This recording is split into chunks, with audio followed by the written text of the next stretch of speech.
कार्तिक मास के तीसरे अध्याय में सत्यभामा पूछती है कि कार्तिक मास ही सब मासों में श्रेष्ठ क्यों है। सब मासों में कार्तिक मास ही आपको अधिक प्रिय क्यों है। इसका वर्णन भगवान श्री कृष्ण उन्हें सुनाते हैं। सत्यभामा ने पूछा है, स्वामी, काल रूपधारी आपके सभी वर्ष, मास, दिन, अंग प्रत्यंग एक समान महत्व रखते हैं, अतः कार्तिक मास ही सब मासों में श्रेष्ठ क्यों है। फिर सब तिथियों में एकादशी और सब मासों में कार्तिक मास ही आपको अधिक प्रिय क्यों है। हे देवेश, इसका कारण कहिए। श्री कृष्णचंद्र जी ने कहा, हे प्रिय, तुमने मुझसे बहुत अच्छी बात पूछी। इस विषय में महाराजा वेन के पुत्र पृथु और नारद का संवाद कहता हूँ, उसे एकाग्र मन से सुनो। इसी समय एक समय में नारद जी से राजा पृथु ने प्रश्न किया था और सर्वज्ञ नारद जी ने पृथु को कार्तिक मास की महिमा बतलाई थी। नारद जी ने कहा, हे राजन, बहुत दिन पहले समुद्र का शंखासुर नामक अत्यंत शक्तिशाली और पराक्रमी एक राक्षस पुत्र तीनों लोकों को जीत लेने में समर्थ हुआ। उस शंखासुर ने स्वर्गलोक में रहने वाले देवताओं को जीतकर और इंद्र आदि दशों लोकपालों के अधिकारों को छीन लिया। उससे डरकर समस्त देवगण सुमेरु पर्वत की कंदराओं में अपनी स्त्री तथा कुटुंब के साथ उसका अवरोध करते हुए बहुत दिनों तक छिपे रहे। जब सब देवगण सुमेरु पर्वत की कंदराओं में आसन जमाकर निश्चित होकर रहने लगे, तब वह राक्षस सोचने लगा कि यद्यपि मैंने सब देवताओं को जीत लिया है और इनका अधिकार छीन लिया है, तो भी ये लोग बलवान ही ज्ञात होते हैं। अब हमको क्या करना चाहिए। आज मुझे ज्ञात हुआ कि ये सब देवता वेद मंत्रों से बलवान हो रहे हैं। उनके वेदों को हर लेने से ये स्वतः बलहीन हो जाएंगे। नारद जी ने कहा, ऐसा मानकर शंखासुर विष्णु भगवान को सोते देखकर सत्य लोक से स्वयं उत्पन्न समस्त वेदों को चुरा लाया। जिस समय वह वेदों को चुरा रहा था, उसी समय बीजों के साथ यज्ञ मंत्र उसके डर से जल में छिप गए। शंखासुर भी वेद मंत्रों और बीज मंत्रों को खोजता हुआ समुद्र के भीतर घूमने लगा, किंतु वह राक्षस उन वेद मंत्रों को एक स्थान पर कहीं भी पा न सका।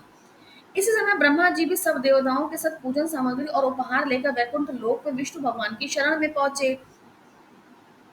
श्री विष्णु भगवान को प्रगाढ़ निंद्रा से जगाने के लिए गाने बजाने और धूप गंधिकाओं से बारंबार उनका पूजन करने लगे। उन लोगों की इस आराधना से प्रसन्न होकर विष्णु भगवान जाग उठे। उस समय देवताओं ने हजारों सूर्य के तेज सदृश दीप्यमान विष्णु भगवान को देखा। तत्पश्चात देवताओं ने विविध सामग्री द्वारा षोडोपचार से विष्णु भगवान का पूजन करके पृथ्वी पर दंडवत किया। तब विष्णु भगवान ने उनसे कहा, हम आप लोगों के इस कीर्तन तथा मंगलमय गान से प्रसन्न हैं। अब आप लोग अपना अभिष्ट वर मांगे, मैं सहर्ष दूंगा।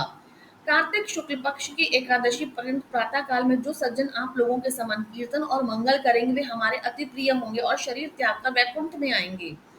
यह जो अर्घ्य, आचमन और जल आदि सामग्री आप हमारे लिए लाए हैं, वे सब अनंत गुणों वाली होकर आप लोगों को आनंदित करेगी। जो शंखासुर सब वेदों को चुरा कर ले गया है, वे सब समुद्र में हैं।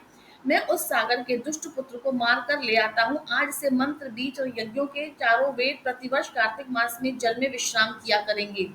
अब मैं मत्स्य का रूप धारण करके समुद्र में जाता हूँ और आप लोग भी सब ऋषियों को लेकर हमारे साथ आए। इस लोक के जो प्राणी कार्तिक में नित्य प्रातः काल में स्नान करेंगे, वे यज्ञांत में अवृत स्नान के पुण्य फल के भागी होंगे। जो कार्तिक में स्नान और व्रत किया करेंगे, वे इंद्र उनको तुम मेरे लोक में पहुंचा दिया करो। हे देवेंद्र, मेरी आज्ञा से उन प्राणियों को सब आपत्तियों से बचाते रहना। हे वरुण, तुम उन्हें पुत्र पौत्रादि संतान देते रहना। हे धनाधिपति कुबेर, मेरी आज्ञा अनुसार तुम उनका धन्य धान बढ़ाते रहना, क्योंकि इस प्रकार का आचरण करने वाला प्राणी हमारा रूप धारण करके जीवन मुक्त हो जाता है।